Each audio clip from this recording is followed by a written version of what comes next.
තෙරුවන් සරණයි ඔබ සියලු දෙනාටම අද දවසේත් ඊටමත් වටින දහම් කරුණක් සාකච්ඡා කරන්න බලන්නේ. අපි හැමදෙනාගේම ජීවිත හිර වෙලා තියෙන පීඩිත ජීවිත බවට පත් වෙලා තියෙනවා.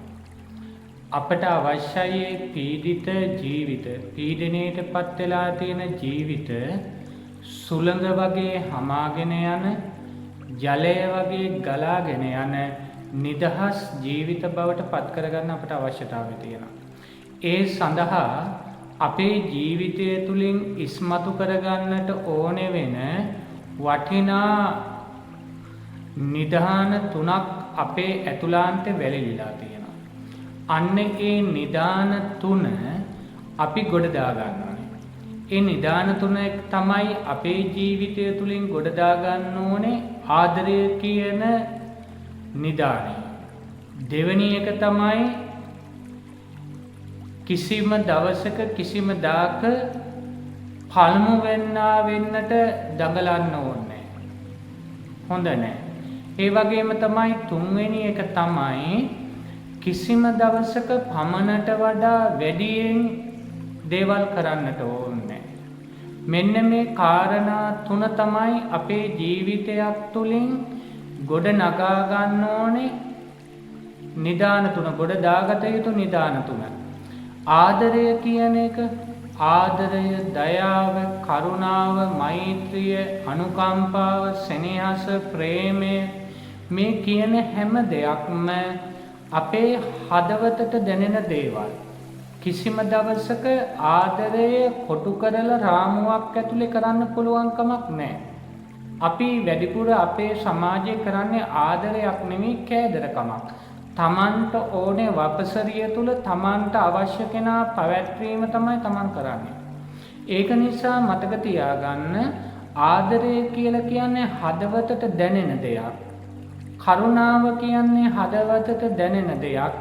පරාර්ථය කියන්නේ, මෛත්‍රිය කියන්නේ හදවතට දැනෙන දෙයක්. ඒ දැනෙන දෙයට දැනෙන්න ඉඩ අරින්න. ඒක හිතන්න යන්න එපා. දැනෙන දේ සිතට දාලා හිතන්න ගියාට පස්සේ සිත ක්‍රියාත්මක වෙන්නේ මොළය සමග බොහෝ විට සිත මොළය සමග තමයි ක්‍රියාත්මක වෙන්නේ. එතකොට හදවතට දැනෙන දේ ක්‍රියාත්මක වෙන්නේ නැතුව, ඒ කියන්නේ දැනෙන දේ දැනෙන්න ඉඩ හරින්න නැතුව ඒක හිතන්න ගියාට පස්සේ මොකද වෙන්නේ? අපට ආදරයක් දැනුනොත්, අපට කරුණාවක් දැනුනොත් අපට ඒක ගැළපෙනවද? මේ වගේ බොරුවට අහු වෙන ඒවා කොච්චරනම් තියෙනවද?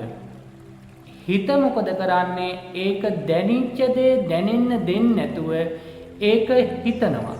හිතනකොට සමහර වෙලාවට අපට ඒ දැනෙන දේ දැනෙන විදියට කරන්න විදියක් නැතුව මග හැරිලා යන අවස්ථා ඕනේ තරම් තියෙනවා.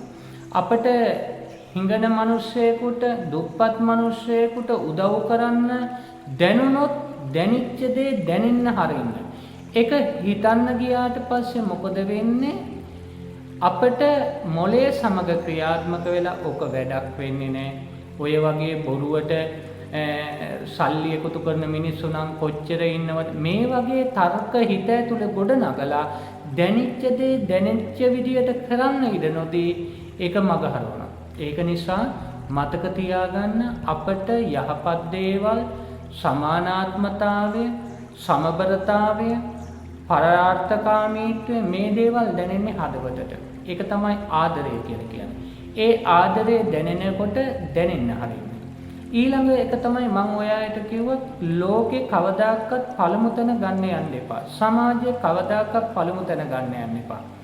කෙනෙක් තුල ආදරය තිබිලා ආදරය නැති වෙලා යනවා. අපි කෙනෙකුට ආදරය කරනවා නම්, අපි මේ සමාජයට ආදරය කරනවා නම්, ලෝකයට ආදරය කරනවා නම්, ඒ ආදරය නැති වෙලා ගියපු මොහොතේ සිට ඊළඟට බලන්නේ ආත්මාර්ථකාමී බලය තහවුරු කරගන්න.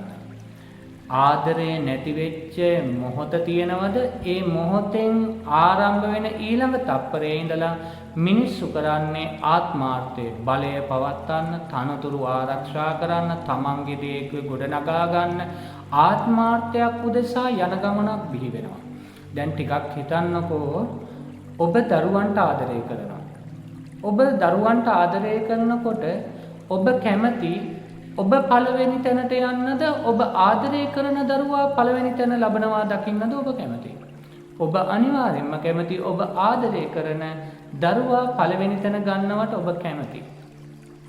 ඒක තමයි ආදරයේ ස්වභාවය, පරාර්ථයේ ස්වභාවය. එතකොට හිතන්න ඒ එක්කෙනෙක්ටනේ තමන්ගේ දරුවටනේ මුළු ලෝකයටම ඔබ ආදරය කරනවා නම් ඔබ කැමති මේ මුළු ලෝකයාම හොඳ තැනකට යනවට, පළවෙනිය වෙනවට. දරුවෙක් තැනකට යනවා දැක්කලා, පළවෙනියා වෙනවා දැක්කලා අපි පිටිපස්සට ගිහිල්ලා ඒ දරුවගේ ජයග්‍රහණය බලලා සතුටු වෙනකොට අපිට කොයිතරම් ප්‍රීතියක් දැනෙනවද? එතකොට හිතන්නකෝ අපි මුළු මහත් ලෝකයාටම ආදරය කරනවා කියලා. එහෙම ආදරය කරන්න පුළුවන් මිනිහට කොයිතරම්නම් හදවත තුල ප්‍රීතියක්, නිර්ාමිෂ ප්‍රීතියක්, හදවත තුල උතුරා යන සතුටක් ඒ පුද්ගලයා තුල කොයිතරම් තියෙනවද? ඒ මිනිස්සු ජීවිතේ හිර වෙලා නැහැ. ඊළඟට තුන්වෙනි නිදානය තමයි ගොඩනගා ගන්න ඕනේ. අපි කවදාකවත් පමණට වඩා දේවල් කරන්න යන්න හොඳ නැහැ. පමණට වඩා දේවල් කරන්න යන හැම තැනකම ජීවිතේ ලොකු පීඩනයක් තියෙනවා. ඔබට ඇති ප්‍රමාණයෙන් කරන්න.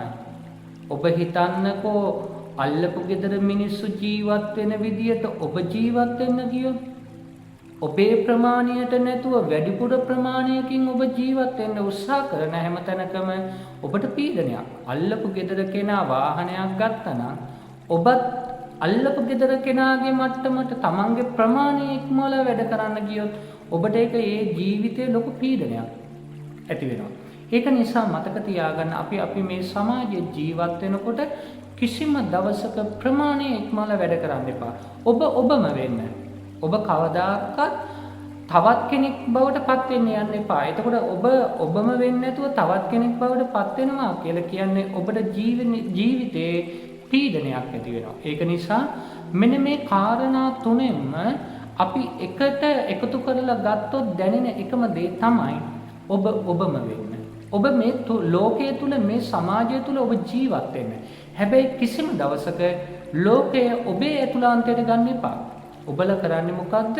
මේ ලෝකයේ තුල, සමාජය තුල ජීවත් වෙනවාට වඩා අමතරව ලෝකය අපේ ඇතුලේ දාගෙන අපි ජීවත් වෙනවා. අපි වාහනයක් ගත්තා නම් අපි ඒ වාහනේ සැප විඳින්න ගත්තේ. අපි ඒ වාහනේ උපරිම භුක්ති විඳින්න ඕනේ. ඒ සැප සම්පත් අපි උපරිම භුක්ති විඳින්න ඕනේ. ප්‍රශ්න තියෙන්නේ ඒ අපි පරිහරණය කරන දේවල් අපේ ඔළුවේ දාගෙන අපි ලොකු පීඩනයකටපත් වෙලා ඉන්නවා. ඒක නිසා අපිම වෙන්න. ඔබම වෙන්න. කවදාකවත් බුදුන් වහන්සේ හොයන්න කියලා බාහිර ලෝකයා සමග ගැටෙන්න යන්න එපා. බුදුන් වහන්සේත් ඔබත් අතරේ ද්විත්වයක් ගොඩනගන්න යන්න එපා. බුදුහාමුදුරුවොත් ඔබත් අතරේ ද්විත්වයක් ගොඩනගන්න යන්න එපා. බුදුහාමුදුරුව අපේ හදවත තුල, ඇතුළාන්තය තුල බුදුහාමුදුරුව වැඩ ඉන්නවා. එහෙනම් අපිම වෙන දවසක ඔබම වෙන දවසක ඔබට බුදුන් වහන්සේ දකින්න පුළුවන්. බුදුන් කවදාකවත් බාහිර ලෝකයේ තුලින් හොයන්න යන්න එපා. බුදුන් වැඩ ඉන්නේ අපේ ඇතුළාන්තේ. ඒක නිසා අපිම වෙමු, ඔබම වෙමු. තමන් වුණු දවසට බුදුන් වහන්සේ මේ ඇතුළාන්තය තුලින් අපට දර්ශනය වේවි. එහෙනම් අපි කවුරුත් මෙන්න මේ නිදාන තුන ගොඩනගාගෙන ආදරය කිසිදා පළමු වෙන්නා නොවි, ඒ වගේම අපි පමණට වඩා වැඩ කරන්නේ නැතුව සැහැල්ලු නිදහස් ජීවිතයකට, සුළඟ වගේ හමාගෙන යන ජීවිතයකට, ඒ වගේම තමයි ජලය වගේ ගලාගෙන යන ජීවිතයකට අපි අඩිතාලම දාමු. ඔබ සැමට තෙරුවන් සරණයි.